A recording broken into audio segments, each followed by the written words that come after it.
Ah, I'm tired. In the middle of the night, I head home with an exhausted body.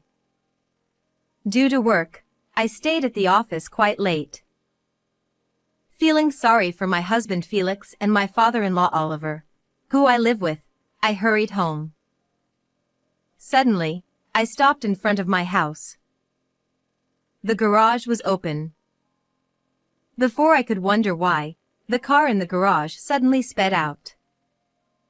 I let out a small scream, eek, and shrank back. The car that had sped out suddenly stopped in front of me. Oliver was gripping the steering wheel in the driver's seat, and as soon as he noticed me, he opened the passenger door from the inside. Louisa! Get in the car! What? Wait a minute. What's going on? At this hour? Don't make a fuss. I'll explain later. Just get in quickly. Pushed by his intense urgency, I quickly opened the passenger door and got into the car. Before I could lock my seatbelt, Oliver sped off again, and I let out another small scream, eek. As the car started, I heard a shout from behind. Turning around, I saw Felix shouting something unintelligible. He seemed to be chasing the speeding car, desperately trying to catch up with us. What is this situation? Felix, with a furious expression, was chasing us from behind, while Oliver, with a serious face, gripped the steering wheel. Sandwiched between the two, I could only continue to grimace in fear. My name is Louisa. I work at a company near the station and live with my husband Felix and my father-in-law Oliver. My husband and I work at the same place, but Felix is a full-time employee, and I work part-time. I handle most of the housework, and Felix helps out without complaint when asked. Felix has a handsome face. At random moments, he looks at me with his droopy eyes and slightly raised mouth corners. While washing dishes, he would stare at me with a slight smile, making me chuckle. What? What are you looking at? Your hairstyle. I think you look very beautiful with your hair tied back. I almost dropped the dish I was washing. Felix is always like this. He compliments me on parts of myself that I don't pay attention to at random moments. It's an obvious lip service, but it still makes me happy to be complimented. He is kind. Or rather, he might be too kind. At work, Felix is my boss. Even when mistakes happen, Felix never gets angry with me and always provides appropriate assistance and guidance.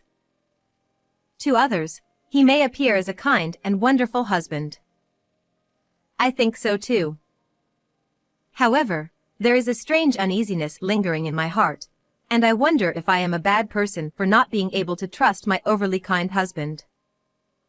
Felix and I met at our current workplace.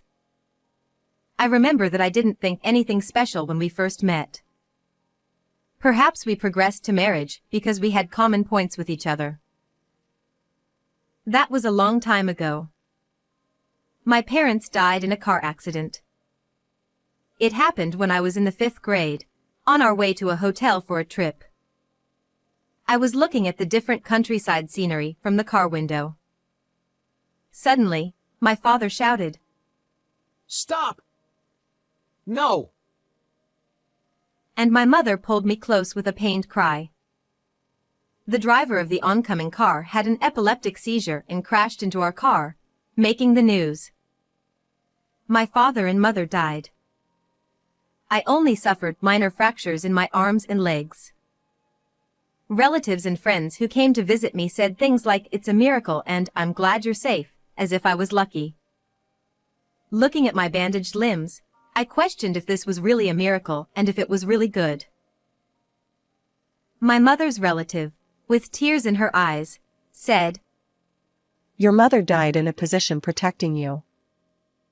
You have to live for her too. No, this is a dream. It's all fake. Yes, I understand. You're confused now. It's okay. Everything will be okay. I pressed my bandaged hand against the hospital bed rail to confirm the pain. It was real pain, not fake. I couldn't stop crying. I was sad that my parents had died and that I was alive. Even so, I grew up supported by many kind relatives. I think I received a lot of love. I always resolved in my heart that I had to become a responsible adult. After that, I worked hard as a member of society. I met Felix at the same workplace and gradually noticed his diligent work attitude. His way of dealing with customers, his serious and sincere attitude. He was kind to everyone and had good looks, so I thought he was out of my league and not a romantic interest. But Felix was the one who invited me on our first date. And the second and third dates were also initiated by him. At the end of our third date, I couldn't suppress my feelings for him. When I asked him to go out with me, Felix, with a slightly clouded expression, told me about his past. I lost my mother and live with my elderly father. Also, I recently got divorced. I see. I'm trying to forget about the divorce by focusing on work. Knowing I'm a divorced man, you might reconsider dating me, right? I don't mind. Because I like your dedication to your work, Felix. Felix looked a little surprised and then smiled gently. The longer our relationship lasted, the more we were drawn to each other. Just before I turned 40, Felix proposed to me. It was in a dimly lit restaurant on a high floor with a beautiful view of the night sea. In a situation that seemed made for a proposal, he seriously asked me to marry him. At that moment, I felt like the protagonist of a movie. Back when I lost my parents, felt despair, and thought this world was fake, it finally felt like the scenery before me had become real. Felix told me about his family, which he hadn't talked much about before. His mother had already passed away, and he lived with his elderly father, Oliver. He suggested that we live together with Oliver after marriage, because he was worried about him, and I readily agreed. Both Oliver and my husband are kind, and we live a satisfying life. We decided not to have children. Felix and I, knowing the pain and sadness of losing parents, were afraid of becoming parents ourselves. I am content with this way of life. A few years into our marriage, Felix was incredibly kind. He accepted almost all of my suggestions and laughed off my failures in housework. He would laugh, then quickly turn his back to me and look somewhere far away. His kindness gradually changed in my mind. I began to think he was indifferent to me. Moreover, Felix didn't talk much about himself. His work was fulfilling but demanding. His return times were irregular, and he often secluded himself in his study on holidays. His actions lacked consistency, like suddenly inviting me to go shopping or on a date, or worrying about Oliver. Somewhere, I heard the phrase, "People who cheat have leisure." I don't remember where I heard it, but Felix's relaxed demeanor always puzzled me.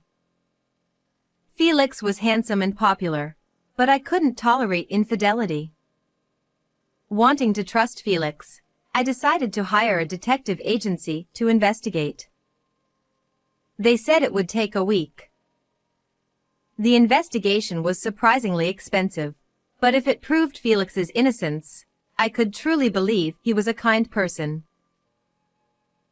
When I returned home from the detective agency, I found Oliver sitting in a chair, clutching his chest. "Oliver!" I rushed over, rubbed his back, and handed him his medicine and water.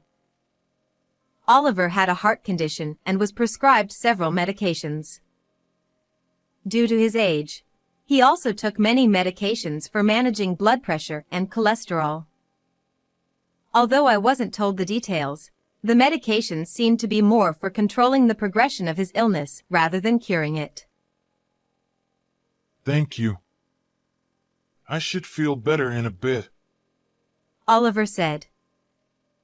Although Oliver usually lived like a healthy person, sudden attacks were troublesome. These included chest pain, breathing difficulties, and muscle spasms, which mostly subsided if he lay down in bed, but could become disastrous if the situation worsened. Recently, Oliver's health had deteriorated. I stayed close to him, watching over him. I wanted to consult Felix, but he didn't come home even late at night, and his responses to my messages were always, "I'm busy. Sorry." Since we worked at the same place, I thought I knew how busy Felix was, but he was the one who suggested taking care of Oliver, yet he was being a bit harsh. I pouted as I organized Oliver's many medications into a case. It felt off.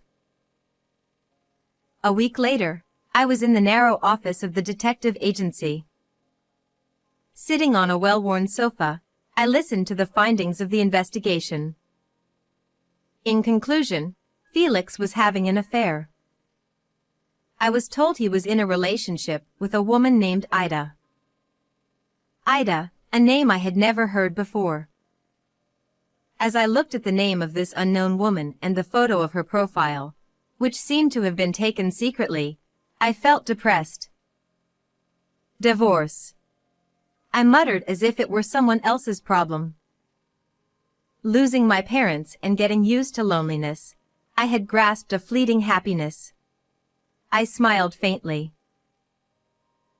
Returning home, I put the documents from the detective agency on an unused shelf.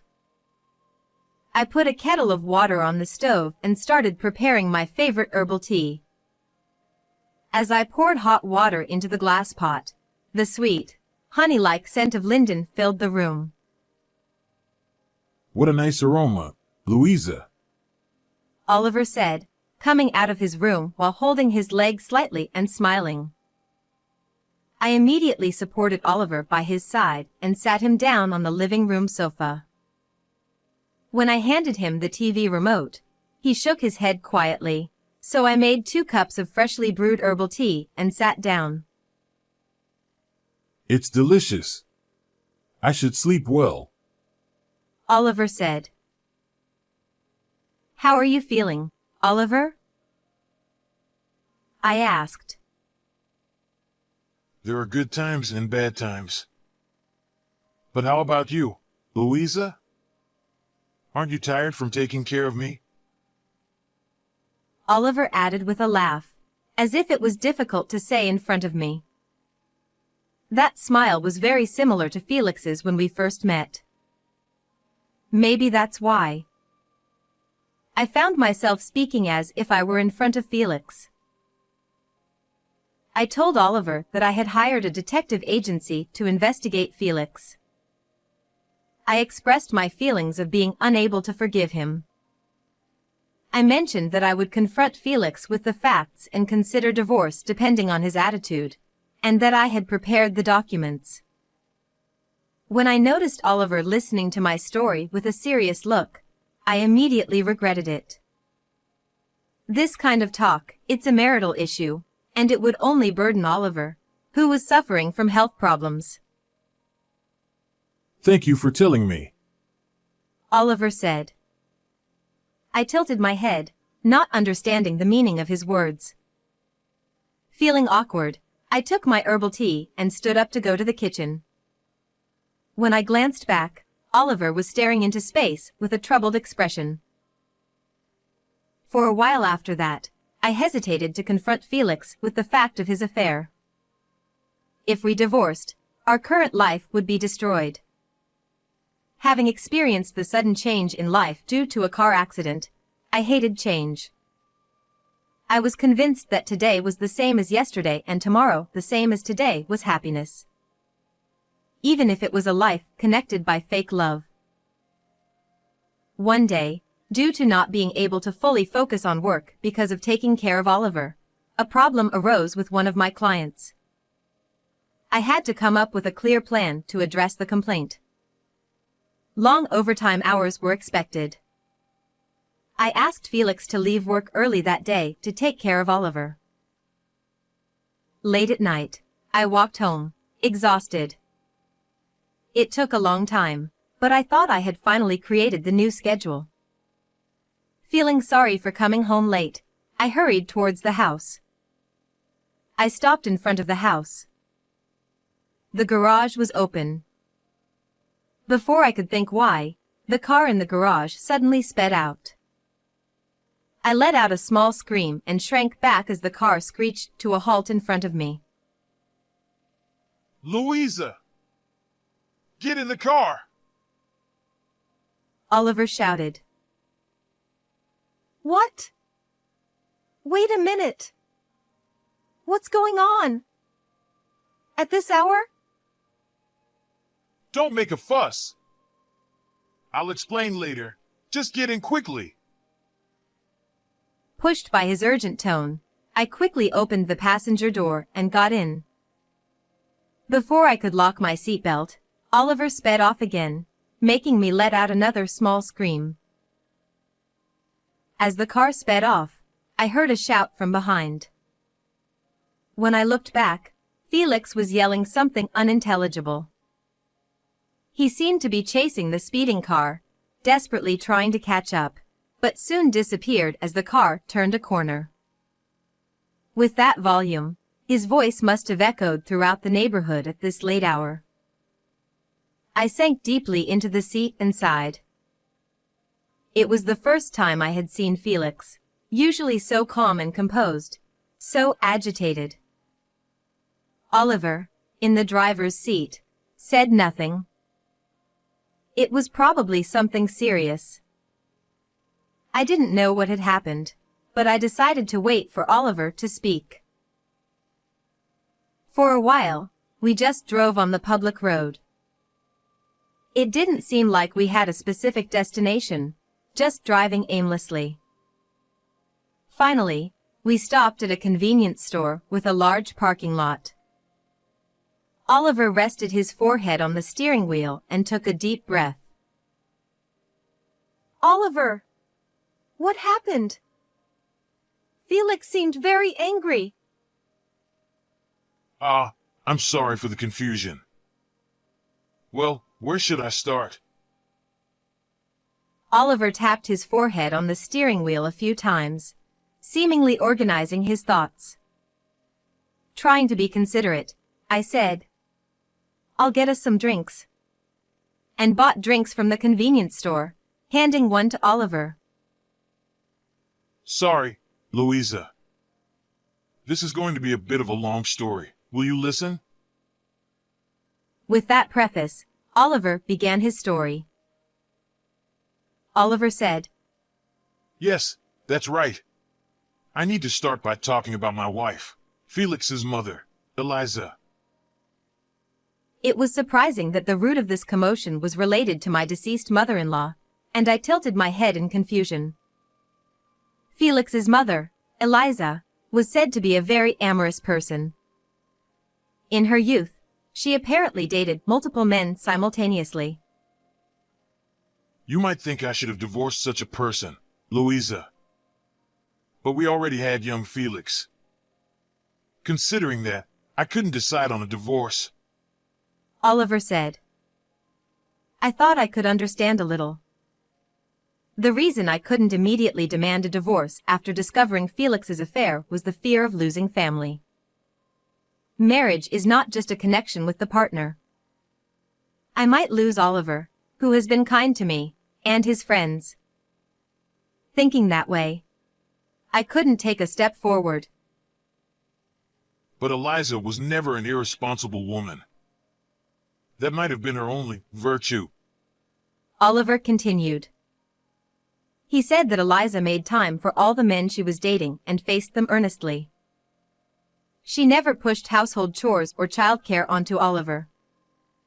She fulfilled her duties as a mother and wife with Oliver's cooperation, and used the free time that ordinary women might spend on hobbies to be with other men. She also considered Felix's development and never revealed the truth to him. Oliver smiled slightly as he looked at the bright lights of the convenience store in front of us. Eliza used to say it was pure and honest multiple dating as if it were her catchphrase. Oliver said. He accepted Eliza's lifestyle. He had no choice but to forgive it. Although it didn't feel good, he realized that pretending not to see it had almost no impact. But their time as a family was to end very quickly. Eliza was diagnosed with a brain tumor at a young age and was told she didn't have long to live, but she remained nonchalant.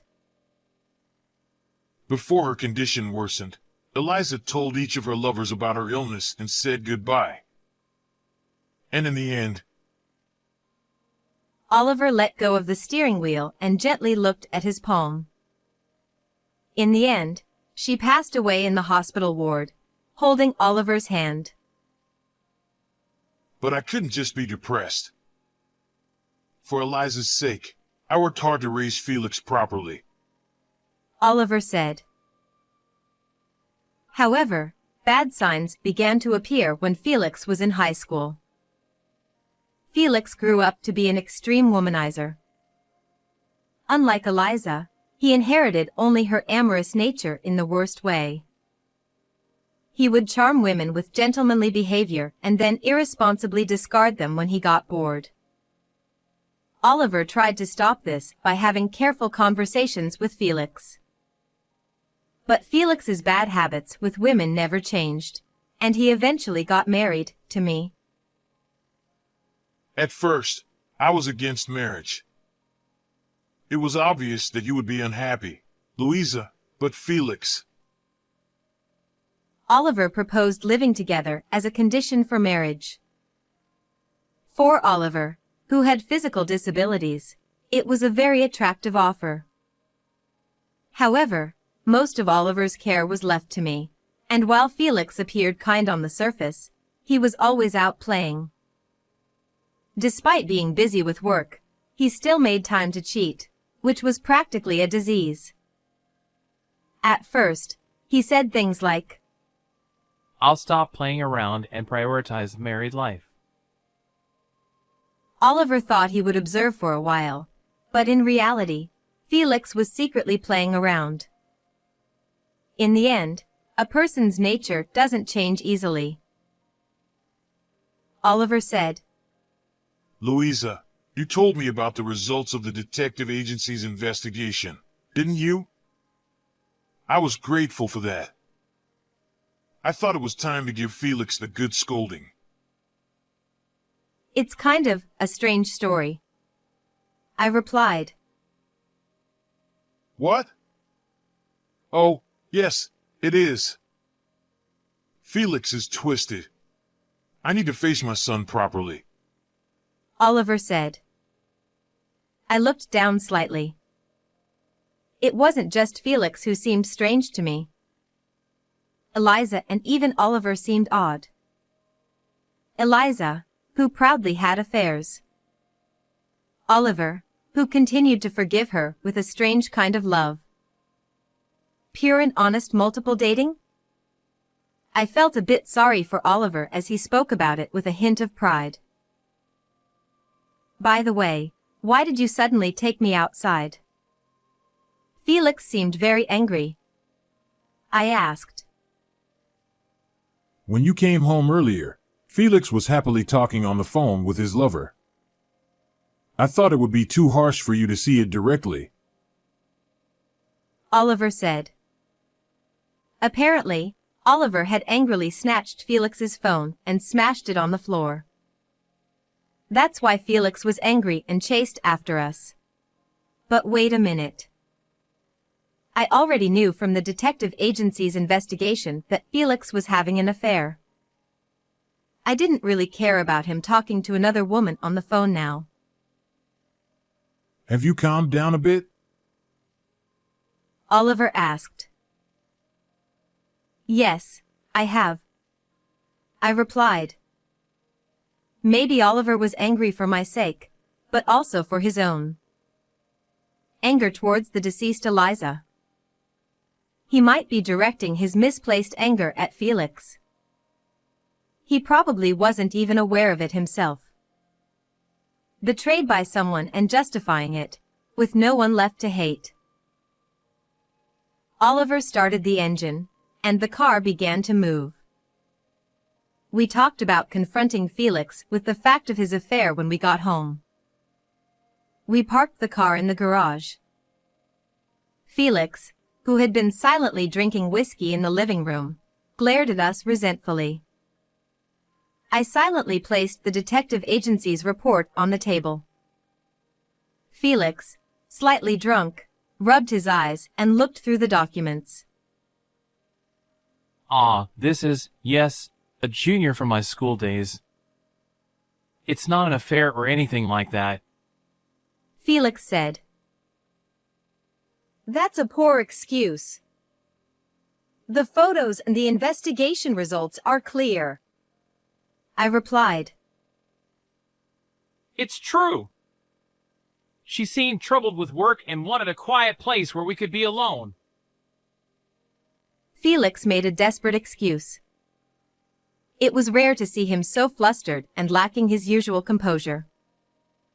I had loved Felix for his dedication to work and his kind smile towards me. But now, looking at him, it felt like his facade had fallen away.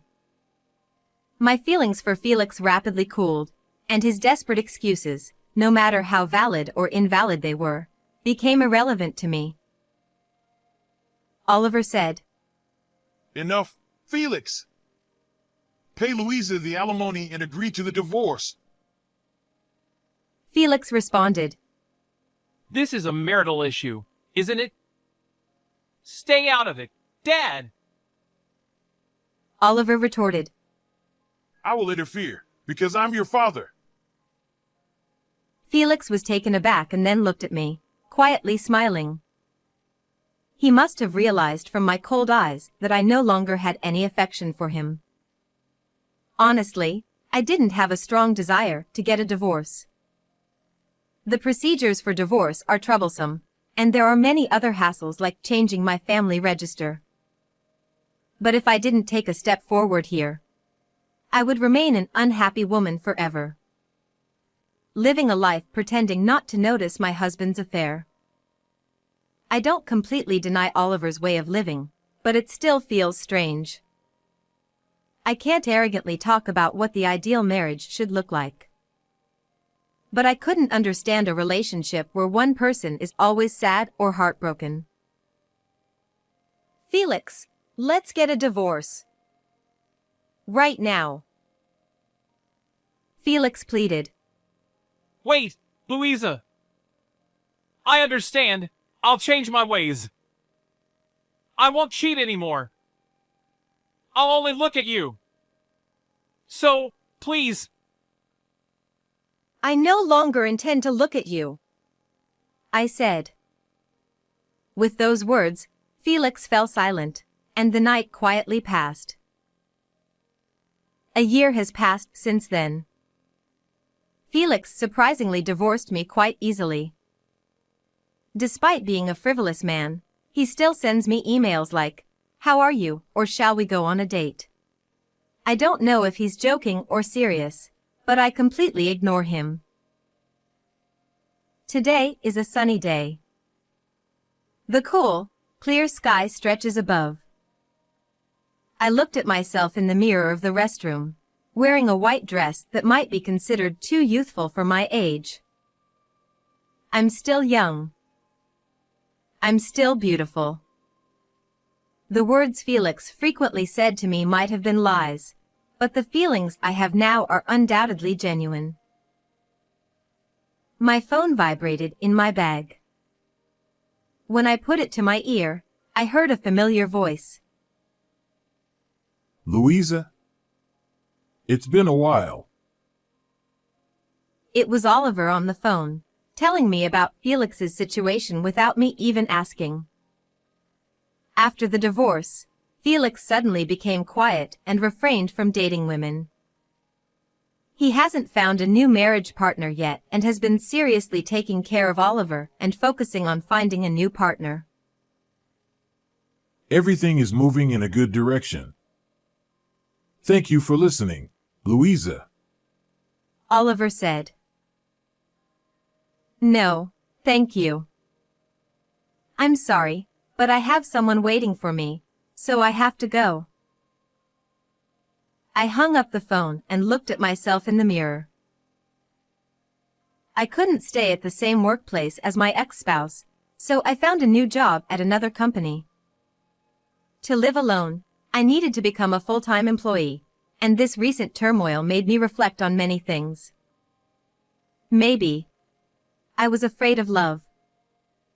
The fear of suddenly losing someone important. I lost my parents in an accident, and from that day, my entire life changed. Love might be the same.